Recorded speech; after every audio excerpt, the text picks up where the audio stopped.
Et bonjour à tous, ceci est une nouvelle vidéo. Alors, deuxième vidéo, enfin plutôt troisième vidéo tutoriel, donc après avoir exploré en long large les mécanismes du jeu les plus basiques, d'accord, qui vous permettront de bien commencer, de ne pas être perdu dans le jeu, on va s'attaquer à la partie PVP. Alors au début je voulais vraiment faire une vidéo avec tout dedans, mais en fait la partie PVP elle est tellement vaste que c'était pas possible. Et même en vous donnant ne serait-ce que les bases, la vidéo sera relativement longue.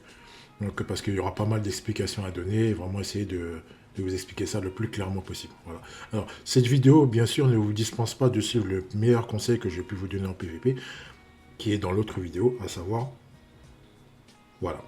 Donc, si vous voulez savoir, vous avez qu'à aller voir l'autre vidéo. Voilà. Donc, allez, on attaque tout de suite, et c'est parti. Donc, alors, on va d'abord, en fait, ce qui va se passer, c'est que, bah, vous allez le savoir. Allez, on attaque. Vous vous asseyez, prenez des notes comme d'habitude, et on attaque. Allez, let's go. Alors donc, pour attaquer cette partie PVP, qui est relativement vaste, on va essayer de condenser un maximum et faire au plus simple pour que tout un chacun puisse comprendre, que ce soit que regarder cette vidéo maintenant, ou dans 2 mois, ou dans 3 mois, ou dans 6 mois, sauf s'il y a des mises à jour, bien sûr.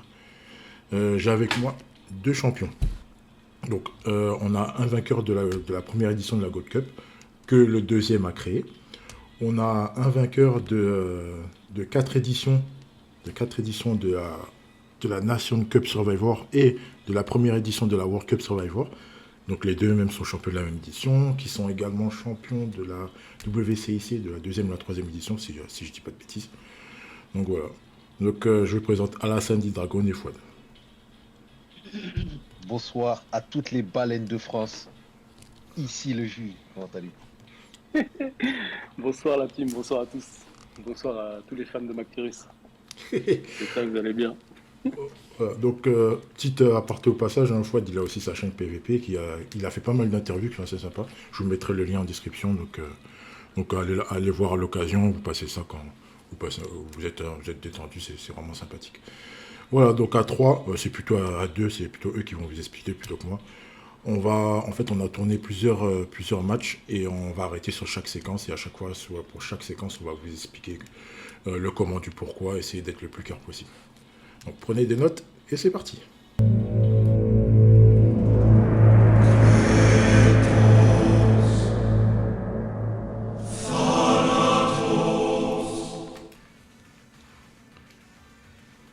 Donc là, duel offensif de l'As.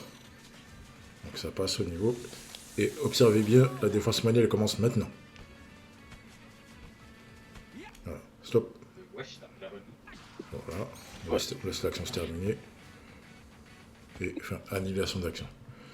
Allez, Alors là, pour le coup, du coup, c'est moi qui défends, Alassane qui attaque, Alassane qui était en duel avec son Kazami sur mon Galvan. Donc à partir du moment où il passe, moi j'ai mes deux défenseurs que je contrôle. Pépé, je l'ai même pas regardé, j'avoue. J'ai Alberto et Radunga. Alors j'essaie de mettre Radunga en position de... Il défend tout droit, il descend tout droit pour empêcher la passe vers Yuga. Et l'autre défenseur, j'essaie de le mettre plus qu'il rentre vers Kazami pour qu'il coupe la ligne de passe vers l'arrière, parce qu'il y avait Tsubasa et Metsugi derrière lui. Donc voilà, je comptais pas lui rentrer dedans. Si j'appuyais sur le bouton pressing, j'étais foutu. J'ai fait que de la défense manuelle. Donc un qui descend tout droit, verticalement, et l'autre qui presque en diagonale, qui s'approche de Kazami sans le toucher, pour pouvoir couvrir la passe en retrait. Et pour le coup, bah, ça a fonctionné. regardez. En fait, ce qui se passe, regardez, en fait, c'est très léger, et ça va très vite. Si vous regardez bien, en fait, Alberto, dès la fin de l'action, il commence à remonter dans l'axe. Regardez. Regardez. Vous avez vu? Voilà. Il a commencé à remonter dans l'axe. Et là, tu me dis si je me trompe, ma fois. Hein. Tu l'as rattrapé et tu le fais descendre. Voilà. Et c'était fini. Voilà. Et action annulée. Je vous avoue que dans la précipitation, vraiment, je clique sur les deux joueurs, je vais essayer de se diriger, mais il y en a un que je dirige tout droit et l'autre un peu plus. Mais c'est dur de viser précisément quand ça va vite comme ça, là. Et voilà, c'est un coup à prendre et ça se passe bien. C'est Le plus l'expérience. important là, quand vous défendez, quoi qu'il arrive, il est déconseillé d'utiliser le bouton pressing. Le bouton pressing, il est utile que dans très petites situations. Alors, euh, bouton pressing. En gros, si vous voyez que vos défenseurs, par exemple, si vous avez une défense à 4 ou à 3, admettons, vos défenseurs, ils sont pas assez serrés entre eux. En gros, si la personne, elle est pas loin du ballon, si les deux défenseurs ils sont pas loin du ballon, vous pouvez appuyer sur le bouton pressing. Mais dans ce cas-là, là où il déborde sur le côté, ça va laisser un espace pour que je puisse faire la passe à Yuga. Alors que s'il fait la def manuelle, comme il l'a fait, il me bloque les angles de passe pour que je puisse envoyer à Yuga. Voilà. Et ça, dans plein de situations, le pressing, c'est pas du tout intéressant de le faire. Et ça va vous déséquilibrer et ça va vous déformer votre formation, on va dire. Peut-être qu'il y aura un défenseur qui sera trop derrière ou alors trop devant. Et derrière, il y aura des trous. C'est ça qui est possible. Et très souvent dans la défense à 4, c'est ça. Ouais. Pour le coup, quand vous allez commencer à bien défendre manuellement, vous allez voir que le pressing, c'est un poison. Parce que les joueurs pressent en fonction de la formation que vous utilisez. Ils vont presser en zone, en fait. Ils vont pas presser tous vers le ballon. Genre là, sur l'image que vous voyez, si j'appuie sur pressing, vous avez Alberto et Radunga qui vont se diriger vers le joueur d'Alassane, qui vont laisser un espace à Yuga. Sauf que Casagrande est tout là-haut. Il va pas venir vers le ballon, lui. Lui, il va venir presser dans sa zone. Il Il va va avancer couvrir même. le hors-jeu. S'il y avait hors-jeu, là, il n'y a pas. Mais dans certains cas, il va couvrir le hors-jeu en pressant dans sa zone, qui va Il tout va, gâcher, pour le il va coup. remonter comme ça. C'est très dangereux, le pressing. C'est ça. Bon, ok, bon, on est ok pour la défense manuelle. Je pense qu'on peut passer à un autre tutoriel. Allez, c'est parti. On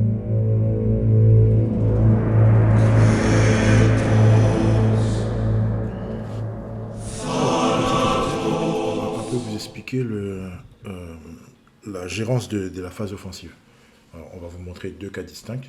Je vais d'abord vous montrer le cas vidéo et ensuite là, il va vous expliquer comment lui il a attaqué en alternant plusieurs phases. Enfin, bref, il vous expliquera ça beaucoup mieux que moi. Allez, on commence. C'est parti.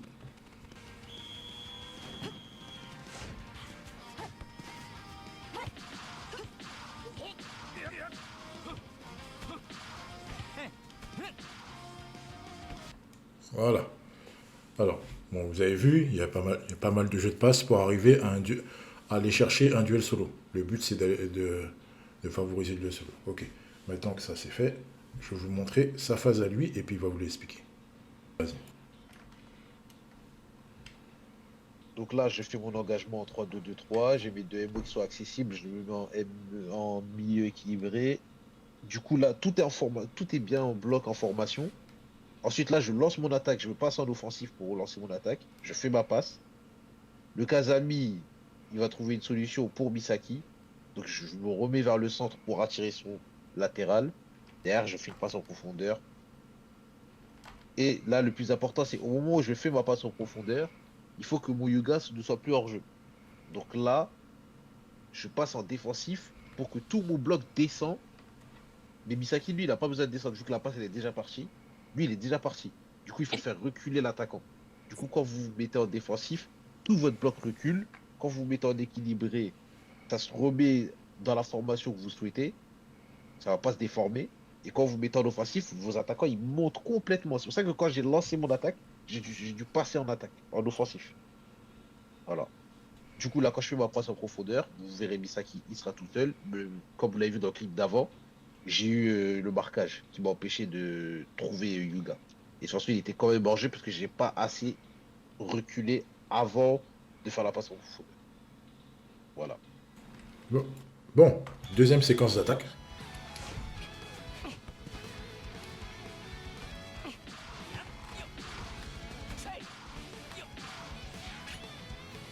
Ok. Ok. Alors, pour faire simple, en fait, je vais vous la remettre pour que vous puissiez bien comprendre la chose. Ok, là on repart. Ok, stop.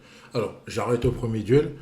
J'arrête au premier duel. Alors, en fait, le principe là, c'est qu'il faut que vous distinguiez vous avez deux façons d'attaquer. Vous avez soit l'attaque en partant du principe que vous allez faire beaucoup de passes pour trouver le bon duel à la fin pour attaquer, ou vous avez l'attaque directe, si vous avez les bons joueurs qui vous permettront d'attaquer en force en fait. Donc c'est votre choix, c'est à vous de voir comment vous allez gérer votre phase offensive, mais partez du principe que vous avez deux manières d'attaquer, ou vous pouvez avoir une troisième ou autrement. Mais c'est les deux principales phases. C'est soit vous attaquez soit en multipliant les passes ou en trouvant la bonne solution, ou soit vous attaquez en alternant les phases défensives et offensives, comme vous l'avez expliqué là, pour également trouver la bonne solution. Donc c'est toujours dans le principe de trouver la bonne solution, ou vous attaquez en force comme l'a fait Fouad là, donc là il est en phase purement offensive, et il a trouvé le duel solo pour pouvoir lancer, tout en sachant que vous savez que lorsque vous jouez en méta-jap, il y a très très très souvent les assistances. Là, le marquage individuel n'a pas été possible puisqu'il a ciblé directement Matsu. Et vous avez également les soutiens. Et vu que Matsuyama n'a pas de soutien, donc, c'est un duel solo intéressant, 50-50, il peut tout à fait attaquer tranquillement. Voilà. La fin du tutoriel, on peut passer à un autre. Alors, deuxième partie de ce tutoriel, on va parler cette fois-ci de la phase défensive. Alors, pour faire simple, je vais relancer la même action, et cette fois-ci, c'est Fouad qui va parler, et il vous expliquera un peu comment il a géré sa défense. Ok ? Allez, c'est parti. Et Fouad, c'est à toi. Yes, ça marche.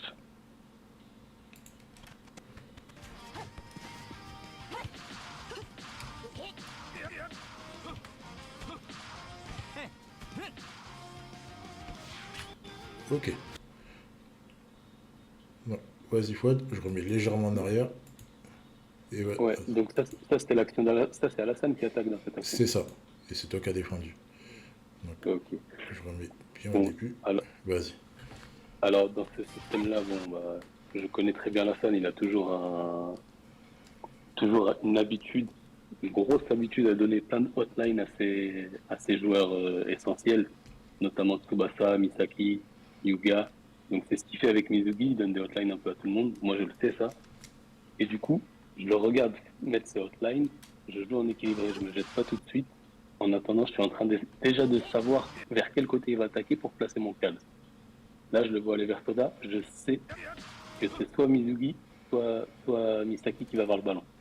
Donc là, Mizugi, il y a déjà 2 personnes sur lui, je mets tout de suite calme sur Misaki, et là, je lâche. Donc j'étais en équilibré. Donc là, je lâche l'équilibré, je mets offensif, pressing. Je le force à se diriger vite vers Misaki. Donc c'est ce qui se passe.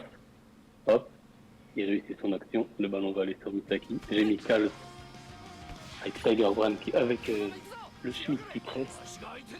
Et donc, j'ai réussi mon coup défensif. J'attendais juste ce duel-là. C'est ce qui s'est passé. Il a très bien joué. Mais j'ai réussi à rentrer dans sa tête pour le coup. C'était tout ce qui était important. Donc là, il ne lui reste pas grand choix. En bonne lecture, si la RNG est d'accord, je suis censé récupérer le ballon. Et c'est ce qui se passe pour le coup. Donc s'il avait grisé mon Smith, à la limite, il aurait pu avoir une meilleure action. Et le coup de poker a marché en tout cas. Alors, moi j'ai une petite question. La première, c'est si ça n'aurait pas été l'as, est-ce que tu aurais géré ta défense de la même façon? J'avoue que j'ai plus peur de Misugi qui donne stimulus à toute l'équipe. Ça dépend en fait. Parce que là, j'ai réussi à presser au bon moment. Il l'a pas donné à Misugi. S'il avait donné à Misugi avant que je presse, j'aurais été obligé de mettre Kalos dessus. Mais à partir du moment où Misugi était entouré de KHS, Margus, Chester, s'il avait joué comme ça et que c'était pas l'as, je crois que naturellement j'aurais fait exactement la même chose en fait. D'accord. Ok, c'est une très bonne réponse. Parce que en fait, quand vous regardez bien, la plupart des gens qui jouent japonais, ça vous le verrez tout le temps, c'est soit ils attaquent avec Misaki, soit ils attaquent avec Misaki, soit ils attaquent avec Mizugi. C'est ce que je vous ai expliqué dans le premier tutoriel en parlant des méta. Après, la méta japonaise. Vas-y. Excuse-moi de te couper, c'est juste que habituellement les japonais jouent le Misaki vert. Du coup, moi ça me limite avec mon cal. Je peux pas le mettre sur Misaki vert, c'est un joueur de jeter à la poubelle. il efface, il a le crisis. Mhm. Donc là, contre ces Japs-là qui ont Misaki et Misugi, je me dirige plus vers un Tsubasa ou Misugi du coup. Ok. Ok. Et donc, je reprends, en fait, c'est vrai que mettre cal sur Misaki, ça sert un peu à rien. Sauf si vous avez l'idée de faire sauter son crisis pour... vous êtes en tout début de match. Bon, c'est pas une bonne idée, mais il y en a pas mal qui le font. Pour faire sauter son crisis, comme ça vous êtes tranquille par la suite. Ou vous mettez cal sur Mizuki, sachant qu'il y en a beaucoup qui lancent avec Mizuki. Et à ce moment-là, vous annihilez l'attaque, vous annihilez son lancement en fait, puisque la Mizuki sert de rampe de lancement. Et à ce moment-là, vous êtes tranquille. Là, il a très bien géré sa défense en 4. En fait, il faut que vous partiez du principe que lorsque vous défendez, il faut être patient. Il faut être patient. Il ne faut pas tout de suite se précipiter au pressing pour pouvoir presser le joueur, parce qu'il suffit que le joueur change de côté. Et en fait, vous pressez d'un côté, mais le souci c'est quand vous pressez d'un côté, tout l'autre côté en fait est complètement libéré. C'est un peu comme au football en fait. Si le gars presse d'un côté, le côté est libéré, à ce moment-là, le mec il a plus qu'à changer de ligne, et après vous avez perdu, le mec il a une occasion de but. Là, on est Voilà. dans un cas où là, le pressing est utile. Tu vois, en fait, il y a des cas où le pressing, ça peut être vraiment important. Admettons, si le joueur, votre joueur adverse, il est entre deux de vos défenseurs, vous devez absolument appuyer le pressing. Parce qu'il faut absolument resserrer le truc et avoir un Les double gars, duel. voilà, c'est une super pause. Vous voyez, à ce moment-là, je sais que Misugi, s'il a le ballon, il sera en double duel. Kals, enfin, dès que Soda a le ballon ici, c'est à ce moment-là où je me dis, Kals, je le mets sur Misaki. C'est ce qui se passe. Je mets Kals sur Misaki et vous allez voir le pressing s'opère maintenant. Pour que je le force à pas donner le ballon à Misugi. Dès que tu mets pause, tu vas voir le pressing. Vous voyez, tous les joueurs se dirigent là-bas. Voilà, et regardez, là c'est ce que je disais. Vous avez. Attends, je vais vous montrer avec la souris, ça va être plus simple. Là, ici, vous avez toute la phase. En fait, tout le pressing là se fait là. Le pressing là Oui. en englobant également Pierre. Mais en fait, il aurait suffi qu'il change de côté pour passer de l'autre côté. Pour passer du côté de Furukawa, mais après, c'est pas conseillé vu le passif de Furukawa. Et à ce moment-là, vous avez tous les joueurs sont côté gauche, ils passent côté droit et vous avez toute une phase offensive beaucoup plus simple. Voilà. C'est pas évident à faire. Donc, comme je vous l'ai expliqué dans les autres tutoriels, ça demande de l'expérience, ça demande un coup de main. Ça devient quasiment des réflexes de faire ce genre de choses. Voilà. Alors, je vais remettre là. Attends. Puis là, je relâche le pressing. Une fois que Misugi c'est bon, là, je relâche. Là, tout le monde reprend son poste. Je suis en équilibré là. Un équilibré. Et tu as déjà Là, je mis suis en Yuga en jeu. équilibré.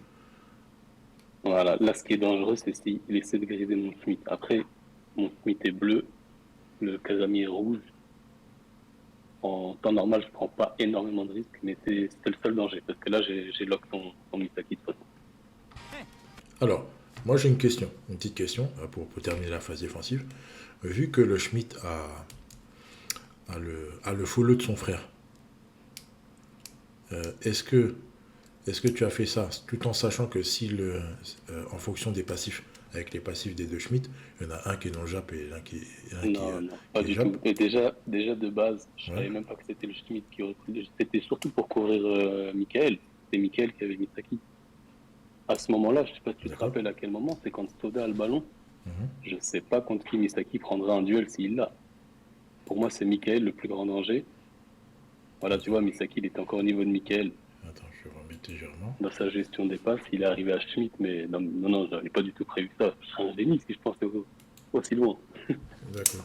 Donc tu t'es pas posé la question de est-ce que tu vas Ah, avoir le double duel ou pas? c'était Michael. La vérité, c'était Michael que je protégeais. D'accord. Ok. Ah, donc, Je sais que d'accord. Misaki, Donc, au si, moment, si au moment où touche il le l'a passé. Michael, le Misaki, je suis mort là. D'accord, très bien. Ok, ok. Donc, c'est pour. Ah, ok, ok. Donc, en fait, tu as couvert. T'as couvert. En fait, tu as marqué Misaki tout en te disant que tu vas. En cas de duel avec Mika, t'es tranquille. T'es Bah, tranquille là. Mika, ouais, bah, c'est une 2, vous savez, Ouais. hein, la une 2 de Moi, Misaki, il arrive à mon gardien. si vous dites pourquoi j'ai pas mis directement la passe, par exemple, sur le Michael, c'est Mhm. qu'il y avait du champ à côté. Du coup, Ah, en fait, ah oui, l'assistance. si j'avais mis la passe, il y Mhm. avait moyen que l'assistance proquait de Ouais, là où j'étais. ouais, ouais, Tu vois. Du coup, je ouais. l'ai pas fait et j'ai dû faire une profondeur en espérant avoir l'autre Schmitt au lieu du Duchamp, tu vois. Donc, c'est Kals qui est venu. Donc, j'avais perdu le duel quoi qu'il arrive quasiment. Ok. Ouais. Donc, voilà. Donc, pour terminer avec la phase défensive, donc voilà, c'est, vous voyez, tous ces genres de réflexions, donc toutes les réflexions qu'ils ont eues qui vous expliquent ça à tête reposée, c'est des trucs qui vont à un éclair. Donc, comme je vous ai expliqué, ça, il n'y a rien de mieux que l'expérience pour que vous assimiliez ce genre de truc. Là, on prend le temps de vous expliquer. Voilà, vous prenez le temps d'assimiler tranquille, et puis vous tentez de reproduire ça en match. Voilà, vous avez tout le temps. Voilà, Mm. donc vas-y, dis-moi, C'est tu vrai voulais rajouter un truc? ouais, j'allais dire que c'est vrai que quand vous voyez ça, vous commencez le jeu, vous vous dites, ouais, tous les calculs qu'il faut faire en fait pour jouer à ça, les gars, nous on vous le dit comme ça, on vous dit ce qu'on a pensé en éclair, mais c'est des matchs et des matchs et des matchs d'expérience, tout ça, c'est devenu des automatismes en fait. On n'y pense même plus, on le fait d'instinct. Ça vous le fera aussi quand vous jouerez beaucoup. Et vous dites pas que c'est un truc de fou, non, loin de là, c'est de l'expérience, c'est de l'automatisme. On calcule même plus ce qu'on fait, on le fait d'instinct, pour vous dire. Et des fois, faut aussi anticiper le pire. C'est ça le plus important. Mm. Le plus important, c'est d'anticiper toujours le pire dans les cas où il y a de la. Tu te manges RNG sur RNG, parce que dans le jeu, il y a quand même beaucoup d'RNG. Et quand vous en mangez, la plupart du temps, vous êtes surpris. Et vu que vous n'anticipez pas ce cas-là, ben, vous faites souvent avoir. Et c'est là où la plupart des gens profitent des buts. Et ça peut frustrer. Et quand vous envisagez le pire et que vous anticipez toutes les possibilités, vous serez moins surpris et donc vous serez plus apte à mieux défendre. Voilà. Ok, bah, merci à tous les deux. Et tutoriel terminé, on passe à un autre.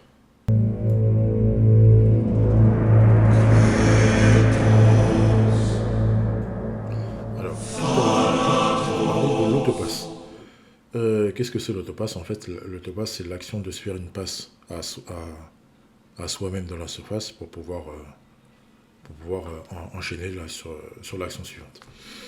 Alors, ce que je vais faire, c'est que je vais vous montrer une action jusqu'à l'autopasse, et ensuite, je vais arrêter, et après, bon, l'expert, il va vous donner une explication. Allez, c'est parti. Bon, là, on est dans une situation de relance.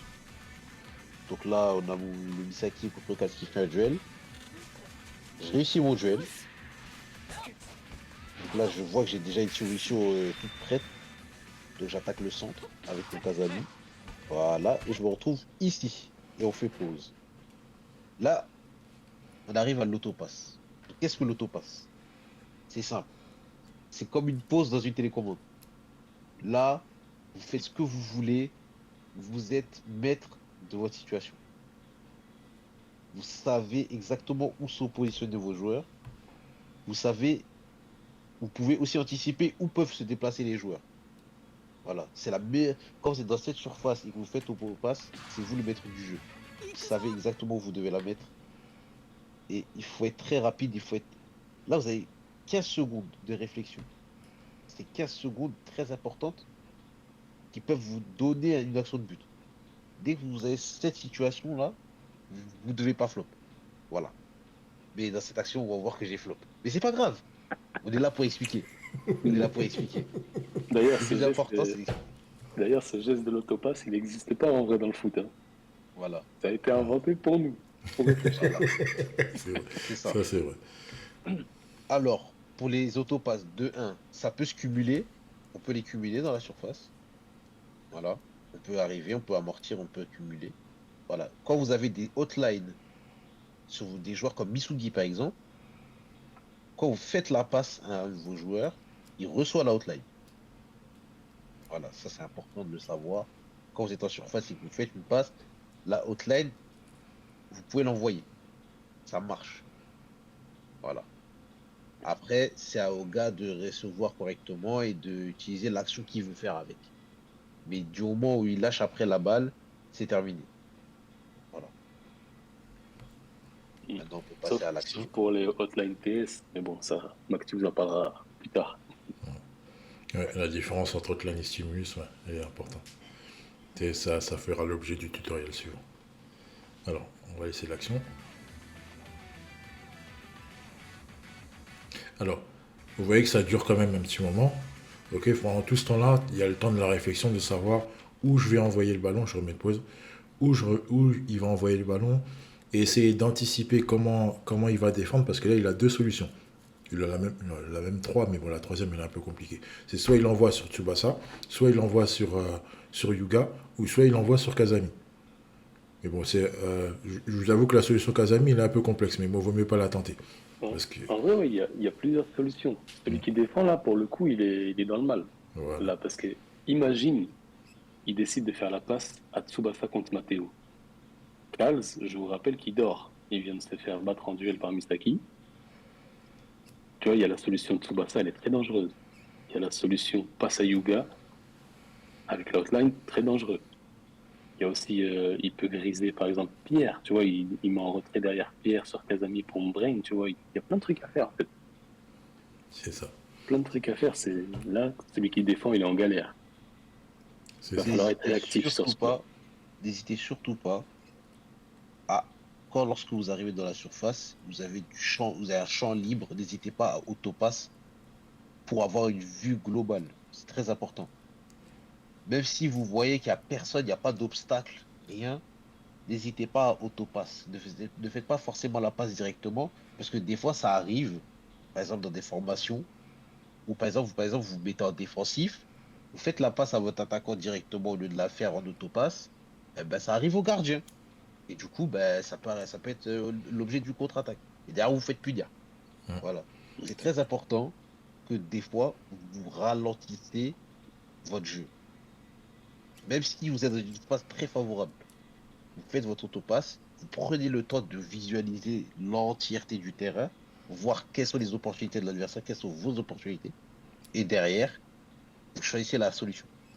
Ouais, Alors, elle peut être catastrophique comme exceptionnelle, mais vous avez l'œil partout et vous pouvez anticiper des choses. Alors que si vous faites des passes directement, vous perdez cette possibilité qui est très importante. ouais. Et autre chose, bon là pour le coup c'est pas possible parce que Misugi il est vraiment proche de mon défenseur. Mais si vous avez un peu d'espace, vous voyez que si vous faites une passe, c'est un peu chaud, le défenseur peut proc, peut le coller. Et vous avez un peu de place, reposez le ballon et refaites instantanément une deuxième autopasse. Votre joueur bouge, les défenseurs bougent aussi, ça peut libérer une passe que vous n'aviez pas auparavant et tout. C'est très intéressant les autopasses pour ça. Donc, on ouvre le champ des options, en fait. Alors, il y a dernier petit truc avant que je relance la séquence. Euh, En fait, l'autopass aussi, ça permet de pouvoir anticiper et griser les joueurs comme Pasquale.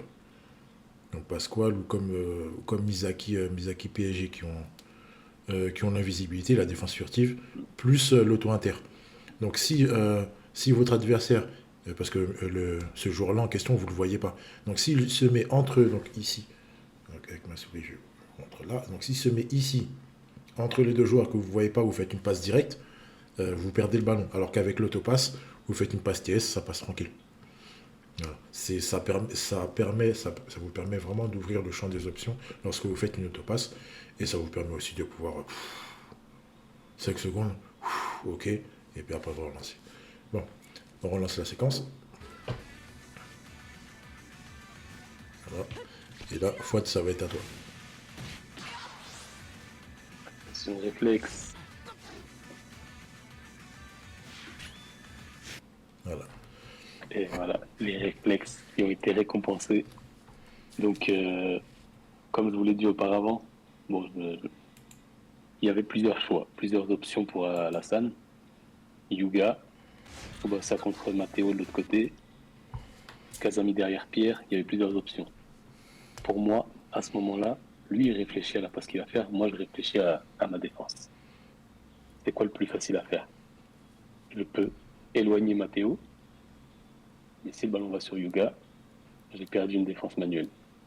Je peux rapprocher le Smith vers Yuga. Après, il est loin. Mais bon, ça coûte rien de tenter. Qu'est-ce que j'ai choisi? Schmitt va vers Yuga. Et pour le coup, incroyable mais vrai. Je suis obligé de faire. Non, je dirais pas la marque, mais j'ai j'ai un engin avec une pomme derrière. Voilà. Hein. C'est très pratique. C'est très pratique pour être réactif avec les défenses manuelles. Et pour le coup, on voit Schmitt qui a couru 10 mètres presque pour rattraper Yuga. Et presque annihiler l'action de notre cher Alassane. Alors, en fait, vous voyez que là, elle est vraiment droite. Et en fait, pour terminer, il y a aussi, on peut se dire aussi, mais il lui suffisait juste de presser. Mais en fait, non. Parce que lorsqu'on presse, et ils vous l'ont expliqué très très bien tout à l'heure, en fait, les joueurs pressent dans leur zone et vont pas forcément vers le ballon. Il y a aussi l'option, et ça m'est arrivé en match, où j'avais ce genre de choses-là, et j'ai juste pressé, et en fait, le défenseur, il n'a pas réagi tout de suite au pressing, il a légèrement reculé, et en fait, l'attaquant, il était tout seul, il a pu marquer. Alors que là, avec la défense manuelle, vous avez vraiment un contrôle bon, je veux dire 90%, parce que vous avez toujours 10% de latence, et puis vous avez aussi le lag adverse, etc. Mais quand il n'y a pas de souci, on va parler du cas où il n'y a pas de souci, vous avez le contrôle absolu de votre joueur, et là, c'est ce qu'il a fait. Il a vraiment anticipé. Enfin, il a anticipé. Il a envoyé son joueur sur Yuga pour pouvoir provoquer le duel.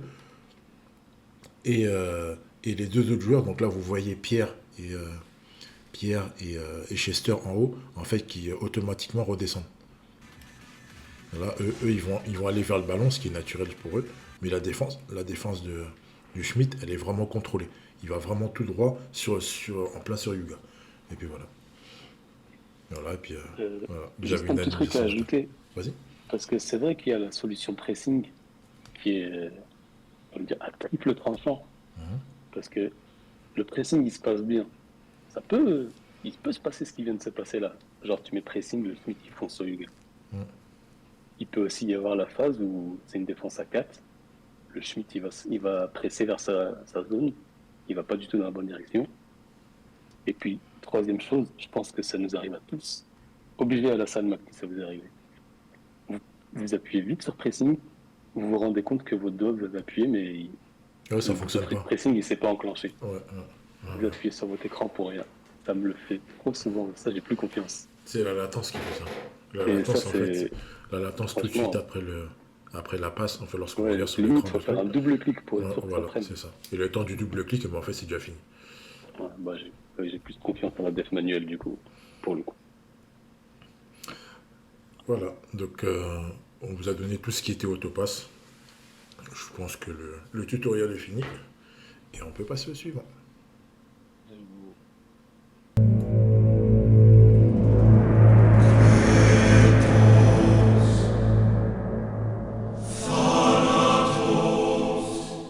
Et donc, dernier tutoriel, on va parler des formations. Des formations et le principe de la défense à 3, enfin les avantages et inconvénients de la défense à 3 et la défense à 4. Et on parlera également de certaines formations. Allez, c'est parti. Fouad, on t'écoute. Alors, 3-1-3-3, les gars. Cette formation, je suis né avec il y a presque 8 ans maintenant. Et je vais mourir avec. Ça, c'est ma formation. Alors, elle a plein d'avantages, elle a plein de défauts. Mais si vous êtes un joueur plutôt offensif, vous allez vous plaire avec celle-là. C'est une équipe faite pour jouer beaucoup en passe blanche, passe en profondeur, en duel. Avec cette formation avec des ailiers et un axe, ça bouge pas en fait. Vous avez toujours des joueurs sur l'aile, toujours des joueurs dans l'axe, et très facile d'attaquer sur les ailes dans le dos de la défense pour les avantages. Si vous jouez avec des équipes anti-interception, vous allez vous plaire.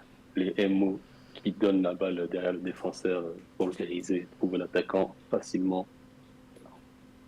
Par contre, gros point faible, la défense à 3. Même si vous avez des joueurs inter-auto, contre-auto, tout ça, vos 3 défenseurs sont très faciles à passer en fait. Parce qu'ils vont être tout seuls à défendre, il n'y a aucun soutien derrière eux. il va falloir faire des défenses manuelles incroyables. Vous verrez, dès le milieu de terrain, ça va essayer de griser toute votre défense avec une passe. Il va falloir vraiment assurer sur les défenses manuelles. Mais sinon, c'est vraiment une formation faite pour attaquer. Et il va falloir être réactif sur les défenses manuelles. Voilà, je pense que j'ai tout dit. Non, par contre, oui, c'est vrai. C'est une attaque à 3, du coup. Elle est très bien adaptée pour les joueurs sudains parce qu'ils ont Santana qui tire de n'importe où dans la surface. Riva le superstar qui tire pareil de n'importe où dans la surface. Du coup, on les joue sur le côté. Natu en 9. Votre 9, il est essentiel de lui mettre un ballon haut, un ballon bas. Celui qui joue dans l'axe, dans l'attaque à 3. Parce que vos ailiers, vous allez les trouver facilement. C'est open bar pour faire des centres à votre numéro 9. Ou alors jouer un joueur avec interception auto pour faire chier la défense dans les contre-attaques. Et vous attaquez qu'avec vos ailiers qui ont tiré de surface. Voilà. Et, ah oui, autre chose. Votre joueur qui est en 10 dans la compo, dernière chose. Votre joueur qui est en 10 dans la compo, là, c'est Tsubasa qu'on voit.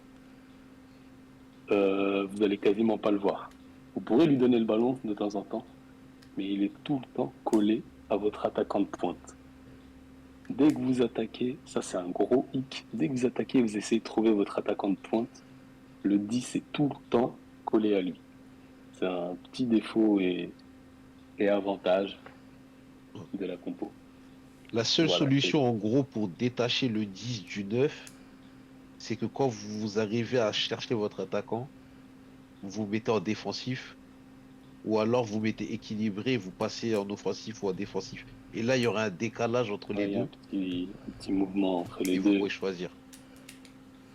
c'est technique. Mais sinon, si vous jouez une 3-1-3-3 avec un plot, genre, vous voyez le Léo coffre là, mettez-le à cette position. Personne va le trouver, il est tout le temps planqué derrière le 9. Voilà, c'est tout pour la 3. Ok. Alors, on va changer de format.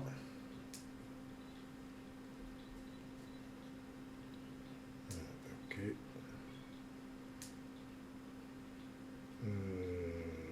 Voilà. Ok. On commence par 4-1-2-3.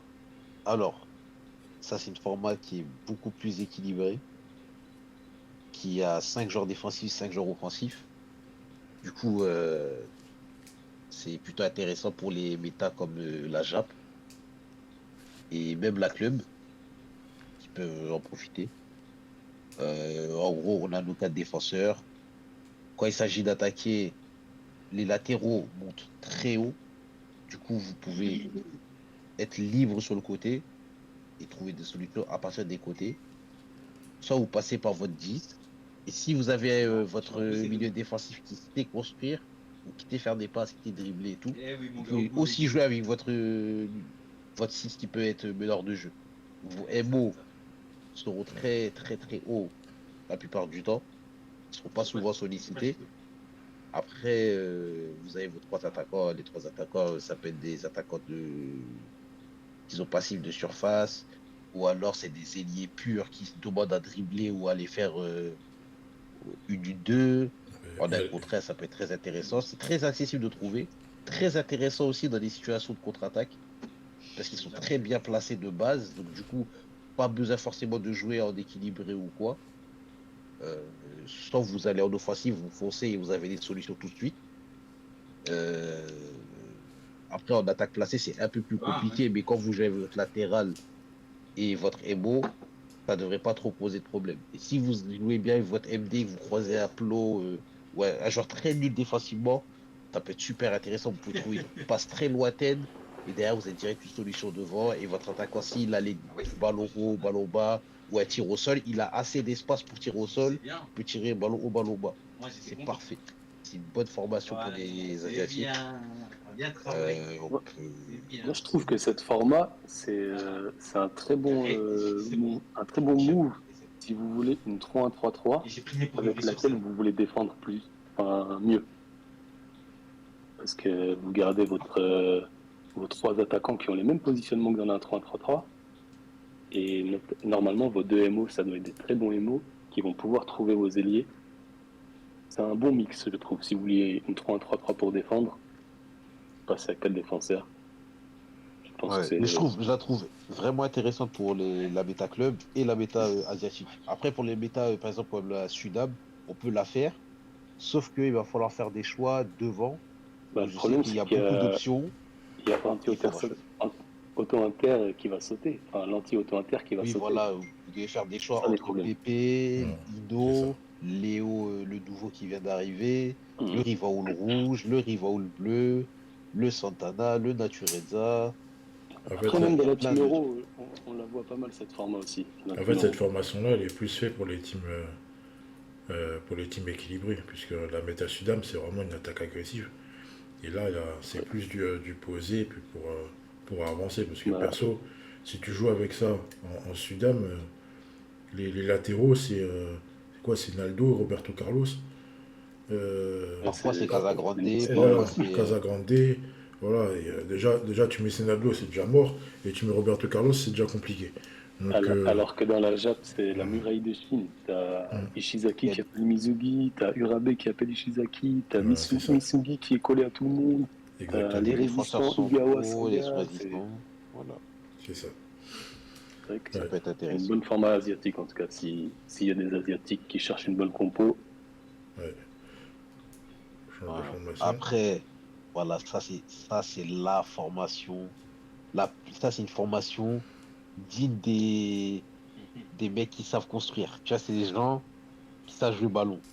Tu vois, quand ils jouent avec ça, je vais vous expliquer pourquoi ça c'est la formation la plus difficile à prendre défensivement sur le jeu. 4-2-3-1, parce que c'est équilibré de partout. Vous pouvez jouer avec vos MD si vous avez un MD qui savent jouer le ballon. Vous pouvez vous permettre d'avoir un MD qui ne sache pas attaquer et garder un autre qui sache attaquer. Derrière, vous avez vos MO qui vont monter très très haut. Soit vous les cherchez avec une passe en profondeur, soit vous les cherchez en duel en un contre un. Ça peut être super intéressant. Votre 10, il ne gênera pas comme pourrait la faire la 3-1-3-3.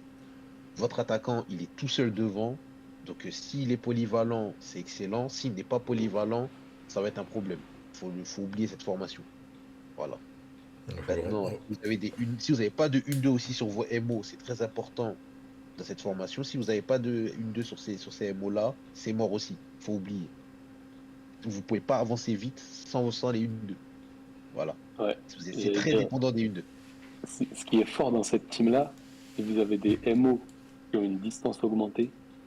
Vous les mettez sur les deux ailiers là, vous devenez hyper dangereux. On ne sait pas par quel côté vous allez attaquer. Et ça, c'est très dangereux. À l'époque où il y avait Misaki bleu et le Tsubasa de l'autre côté, et au milieu, Voilà. je sais plus, il mettait qui? Il mettait le Mizugi qui donne 5%, Là, je crois. là, pour les C'était joueurs trop qui ont dangereux. Crisis, ça, c'est une formation très intéressante. Ah Voilà. ouais. Les Pierre, les Misaki, voilà, ça, c'est très intéressant comme formation. Alors, est-ce que cette Après, formation, elle peut se jouer avec l'euro, avec la team, avec.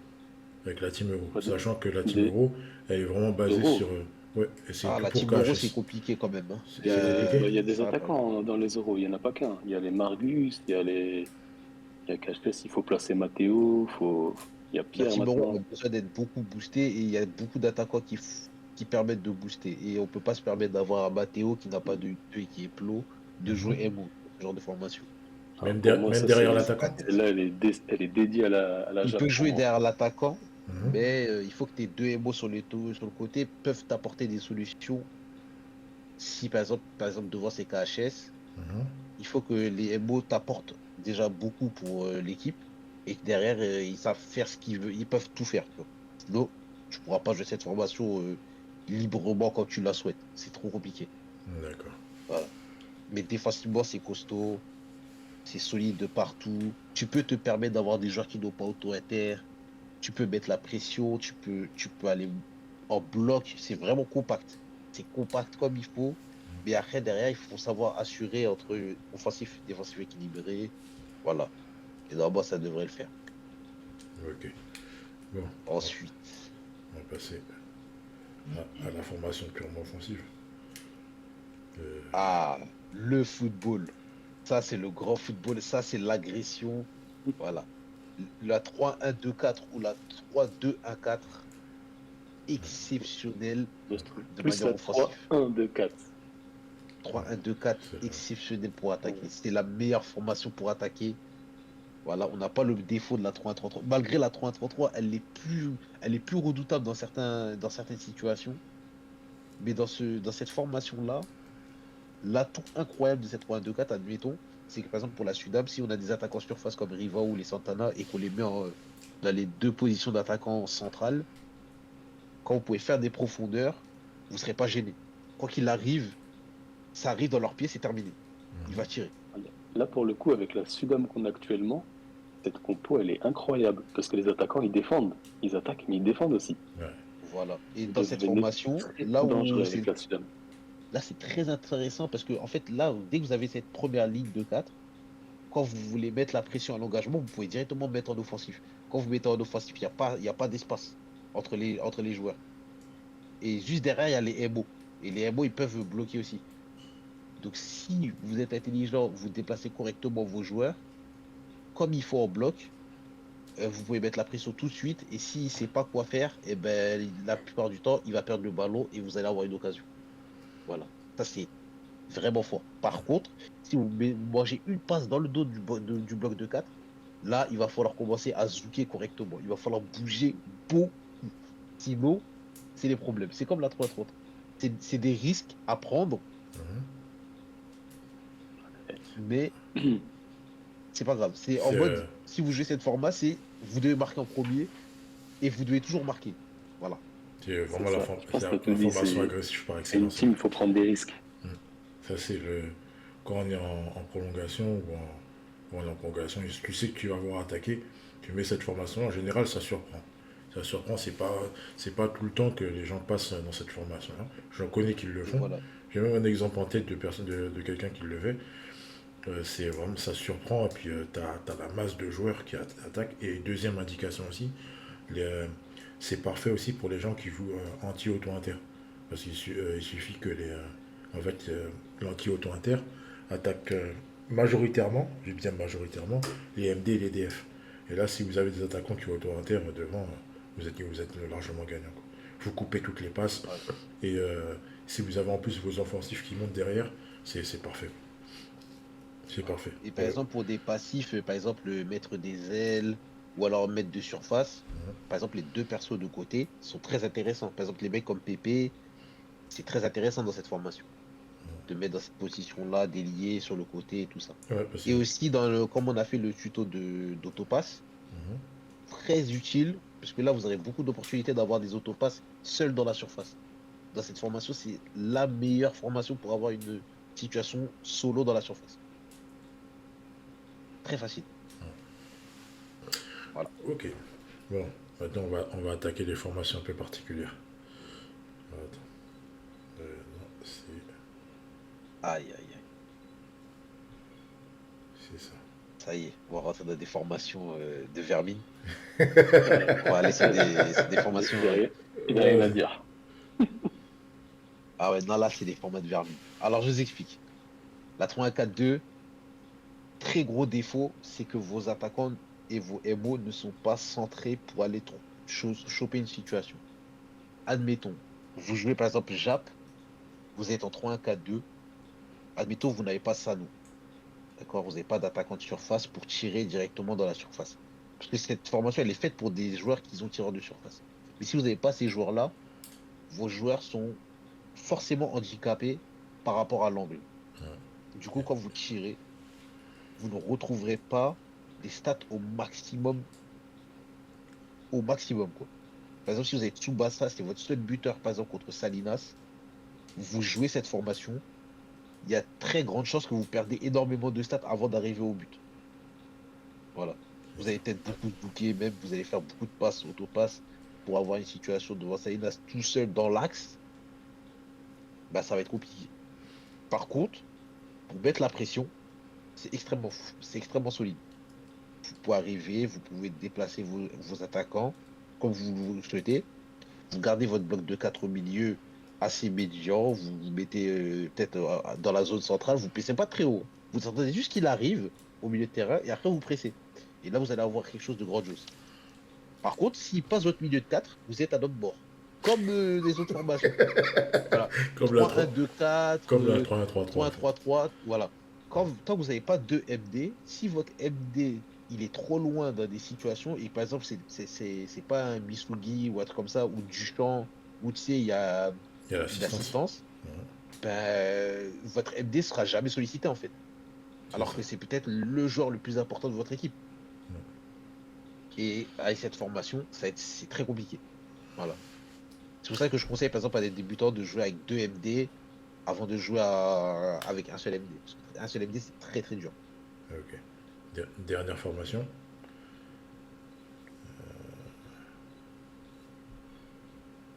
Non, c'est pas celle-là, c'est celle-là. Là, on part sur une formation un peu plus équilibrée, mais qui a quand même un énorme défaut. Donc là, 4-1-3-2. Voilà, là, cette fois-ci, on n'a pas la défaut de la 3-1-4-2. On a un 10. Il faut que ce 10 puisse tirer ou alors puisse délivrer quelque chose autour des joueurs qu'il y a.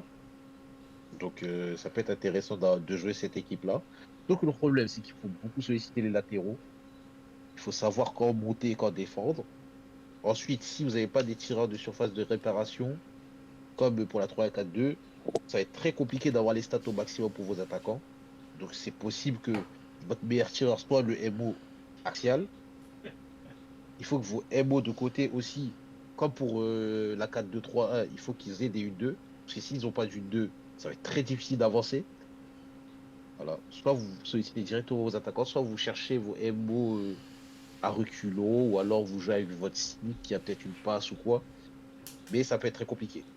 Là aussi, gros défaut de cette format, c'est que si vous prenez une contre-attaque, vous êtes un homme mort. Voilà, ça le défaut des autres formations à 1 MD et 3 défenseurs. Parce que si vous venez, par exemple, votre MD, par exemple, admettons, la personne fait un mauvais dégagement. Ça revient sur vous, vous faites dégagement, ça revient sur lui. Vous avez perdu votre MD, et du coup, vous avez juste 4 défenseurs. Sauf que si lui, il est intelligent, il va trouver le défenseur qui vous pose problème, et derrière, il va chercher dans votre dos, et derrière, il aura une occasion. Voilà. Il y a plein de petites situations comme ça où votre MD peut ne pas être sollicité. Voilà. Parce que si vous n'avez pas de joueurs avec assistance ou des joueurs qui n'ont pas auto-inter, si votre MD n'a pas d'auto-inter, vous êtes un homme mort. Tant que vous avez un joueur en MD, il n'a pas auto-inter, vous êtes mort. Voilà. Il faut que vous ayez un MD qui sache tout faire pour défendre. Voilà. Sinon, il faut jouer à 2 MD ou 3 MD, tant pis. Mais il faut faire quelque chose. Voilà. Alors, Cette formation, elle paraît équilibrée, mais elle n'est pas vraiment. Contrairement à d'autres formats à 4 défenseurs. donc pour résumer, on va terminer sur cette séquence-là. C'est vrai que c'est très technique, il y a beaucoup, beaucoup d'explications. C'est très bien, comme ça vous voyez les défauts et les avantages pour ceux qui me posaient des questions de savoir qu'est-ce qui est mieux, 3 attaquants, 4 attaquants, 2 attaquants ou un attaquant. Voilà, vous avez les explications majeures du pourquoi, du comment, des avantages et des inconvénients. Ok. Maintenant, partez sur le principe, si vous êtes nouveau, si vous commencez à jouer, évitez la formation avec un seul milieu défensif. Parce que le milieu défensif, s'il n'est pas capable de bouger très vite ou de se téléporter avec l'option assistance, c'est compliqué. C'est compliqué surtout avec les formations adverses qui attaquent sur les ailes. Là, si votre MD ne bouge pas vite, vous retrouvez des duels solo. Les duels solo, en général, c'est compliqué. Surtout, voilà. Il y a plusieurs inconvénients qui font que c'est plus compliqué. Avec un double MD, les deux MD peuvent bouger plus vite, donc ils ont moins de mouvements à faire. Et ça vous simplifiera la vie, en fait. Voilà. Après, pour terminer, je vais pas aborder ce qui est défense à 5 parce que défense à 5, j'en parlerai pas parce Attends, que. termine pas tout de suite, Maxi. Je veux juste ajouter un petit truc. Vas-y. Il y a une formation que je trouve exceptionnelle dont on n'a pas parlé. Mhm. C'est la 3-2-2-3. À mes yeux, c'est la formation la plus équilibrée du jeu. Autant défensivement qu'offensivement. Alors, celle-là Non, pas ou celle-là, pas l'autre? celle-là. Ah non, non, non, L'autre. Ah, celle-là, ça, c'est de Wish, ça. Ça, c'est jamais de la vie. Je n'ai jamais, même, formation de même en Wish. PVE, j'ai jamais eu cette formation de ma vie. Voilà. Voilà, celle-ci. Ça, c'est ma formation de base. Celle-ci, elle est équilibré, on attaque très facilement avec et on défend très bien avec, C'est à vrai. condition d'avoir les bons joueurs, bien sûr. Et il faut faire On n'en a pas gaffe parlé, aussi à mais ne pas créer de trous au milieu parce que entre votre attaquant central et les deux MO, il y a énormément d'espace qui peut être sollicité. Donc si vous n'arrivez pas à combler ce vide-là, Donc, ça peut ici, en vite fait. mal finir pour vous. C'est qui m'imite là? ce Ici, que en je fait. trouve, c'est une formation avec laquelle on prend beaucoup de plaisir, facile à attaquer. Quand on gère bien la défense manuelle et qu'on a des bons joueurs sur le terrain, on défend bien.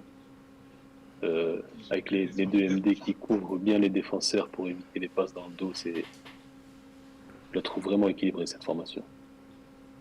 Il faut l'oublier. Ok. Non, non, c'est bien. C'est bien. En plus, c'est bien de l'ajouter. Donc voilà. Vous avez. Après, bien sûr, lorsque. Bon, c'est vrai qu'on vous a un peu. Enfin, c'est plutôt eux qui vous ont présenté toutes les différentes formations. Prenez le temps de les tester. Prenez le temps de les tester. Vous voyez tester contre les boîtes. Vous voyez un peu. Regardez un peu les déplacements, comment l'attaquant se comporte lorsque vous attaquez sur le côté ou central, etc. Enfin, vous regardez tout. Vous choisissez la formation qui vous plaît. Et puis après, vous envoyez. Voilà, c'est surtout le plus important. Il faut vraiment que vous soyez à l'aise avec la formation avec laquelle vous jouez. Parce que si vous n'êtes pas à l'aise, vous n'arriverez à rien. Même si la formation est excellente, si vous n'avez pas les petits automatismes ou les petits trucs, ça va vite se compliquer pour vous. Voilà. Ouais. Et d'ailleurs, très important, hein. Là, vous voyez les formations et tout ça. Chaque formation a son propre gameplay. C'est là où c'est large sur ce jeu. Le gameplay est large et toutes les formations n'ont pas le même gameplay. Vous pouvez pas jouer de la même façon qu'une 3-1-3-3 qu'une 3-1-2-4. Chacun a ses avantages et il y a des similitudes dans certaines choses, mais vous pouvez pas créer des occasions de manière identique avec des formations pareilles. Chacun a son propre gameplay. Et si vous voulez travailler, si vous voulez choisir une formation, bossez bien sur ce gameplay parce que quand vous allez changer de formation, vous allez complètement changer de philosophie. Et ça va vous paraître chelou, vous allez dire vous allez perdre de niveau, mais non. C'est juste qu'il y a des automatismes à apprendre d'une formation à une autre. Voilà. Ok. Bon, ben, cette partie est assez longue. Hein, bon. J'espère qu'on a perdu personne en cours de route. Voilà, tutoriel terminé. On peut passer au suivant.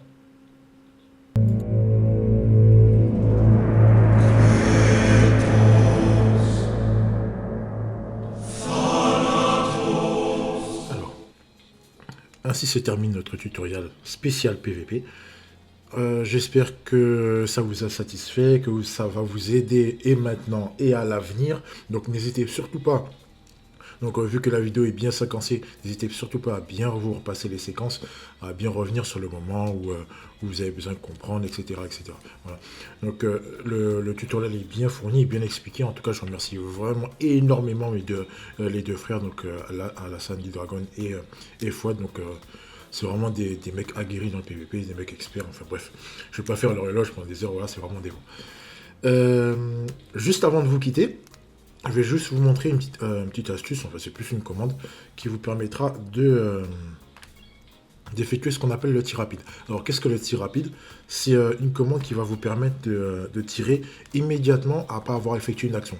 Que ce soit un amorti après un dribble ou après une 1-2 qui empêchera l'adversaire de vous provoquer en duel. Okay, mais c'est vraiment immédiatement. Quand je dis immédiatement, c'est vraiment au moment où l'écran s'affiche.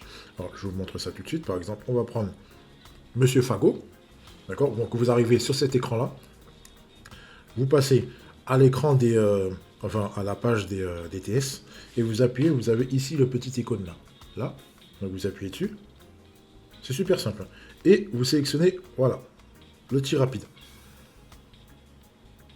Voilà, tout simplement.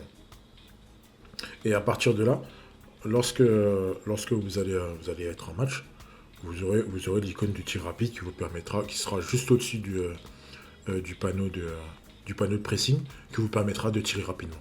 Voilà, tout simplement. C'est aussi simple que ça. Voilà, dernière petite astuce.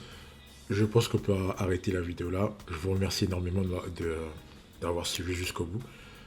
Merci également merci encore aux deux experts. Merci à tous et donc merci de vous suivre. Merci des retours que vous me faites qui sont quand même extraordinaires. Et merci pour tout et à bientôt. Allez, ciao.